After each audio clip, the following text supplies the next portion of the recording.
Have you ever bought something strange on Craigslist? So, please share your story in the comments below. Because today, we are sharing some terrifying tales from Craigslist. Coming up in No. 3. I was redecorating my bedroom and wanted to add something vintage, something dramatic. Craigslist again seemed like the perfect place.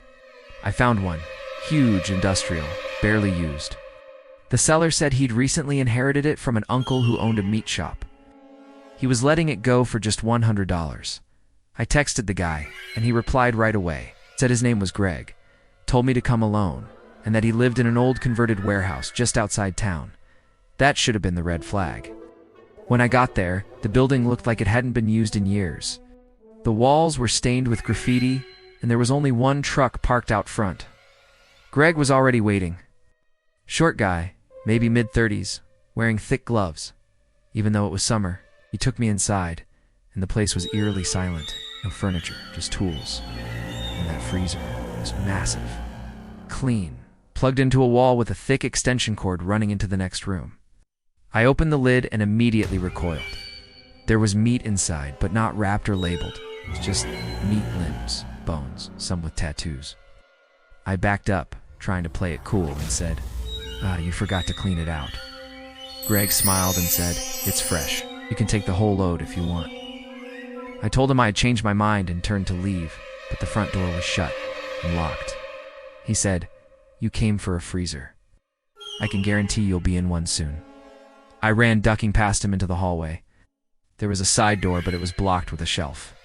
I managed to knock it over and squeeze through just as I heard him shout something behind me. I drove away, tires screeching, heart pounding, reported him the next morning when the police investigated. The warehouse was abandoned. No freezer. Nothing but concrete floors and bloodstains. So I turned to Craigslist, figuring I could find an old antique mirror for cheap.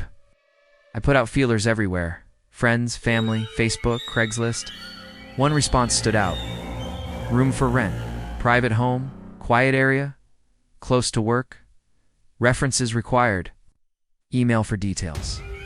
The place was a bit far out of town, but it looked nice in the pictures.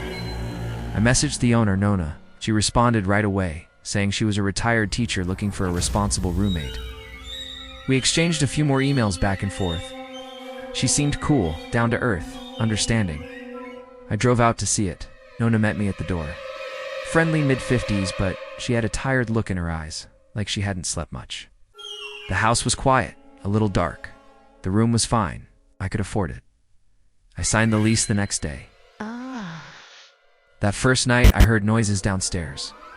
Footsteps, muffled voices, like someone dragging something heavy. I shrugged it off. It'd be an older house settling. But the next morning, I found this strange metal box in the hallway. It looked old, maybe antique. Then I noticed the engravings on the side, the type you see on coffins. I slammed the door and ran to the bathroom.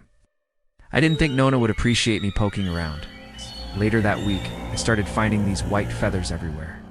In my room, on the kitchen floor, in the bathroom sink. They weren't from any bird I recognized. And none of the local pet stores had seen them before. One night, I couldn't sleep. I was lying in bed staring at the ceiling when I heard footsteps right outside my door. Slow, dragging steps. Then the doorknob turned. I froze, listening as it opened. Slowly, very slowly, the door swung open. I held my breath as a figure loomed at the doorway. Tall, gaunt, cloaked in shadows, it dragged itself closer, revealing a face, pale, hollow eyes. I screamed. It vanished. The door slammed shut. I never saw it again, but I found these strange, intricate feathers everywhere in the house. After a week of this, I couldn't take it anymore. I called Nona and told her I was leaving. She didn't seem surprised. I knew you wouldn't stay long, she said softly. Some places aren't for everyone. So I packed my things. I found the metal box again. Now it was unlocked. Inside, nestled in straw, was a single feather, identical to the ones I'd been finding everywhere. Beneath it, a note. When the raven brings offerings, know that death is near. Nona emailed me the next day asking why I left. I didn't respond. The listing is still up. The room is still empty. I hope whoever moves in likes white feathers. I found one almost immediately. The ad title was Victorian Mirror. Haunted. I thought it was just a gimmick. You know how people add quirky stuff to make listings stand out? It was ornate, bronze frame, elegant carvings. Looked straight out of a horror film. The price? $50.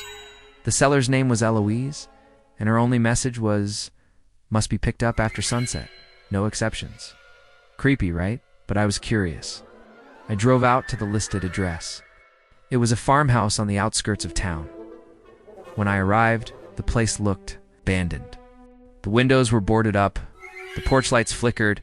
Still I knocked. A woman answered. Maybe in her 60s, with long gray hair and vacant eyes. She didn't say much, just opened the door wider and pointed to the hallway. There it was, the mirror. Even more stunning in person. But something about the reflection was off. It looked like it shimmered, like the room inside it was slightly different from the one I was standing in. "Take it," she said suddenly, "but don't cover it. Don't move it after midnight. Don't ever look into it when you're alone."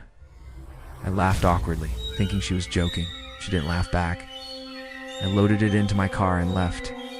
That night I hung the mirror in my room and forgot about her warning. Around 2 a.m. I woke up, not from a sound but a feeling, like someone was standing over me. I glanced at the mirror across the room. Someone was there. A woman, pale, long gray hair, standing in the reflection, not in the room. She slowly raised her hand and tapped the inside of the mirror. I froze. Then, just as I sat up, the image vanished. My room looked normal again. I didn't sleep a second more that night. The next morning, I tried calling the seller. The number had been disconnected. I went back to the house. It was empty, boarded up, dust everywhere. Looked like nobody had lived there for years. I still have the mirror, but now it's covered and chained to the wall. I haven't dared look into it again. I'm coming up in no. 2. I had just moved into a new place and needed a deep freezer for bulk food storage. Coming up in no. 1. I was desperate to find somewhere to live. Thanks for watching. If you liked this video, please leave us a like and check out more videos just like these. Bye.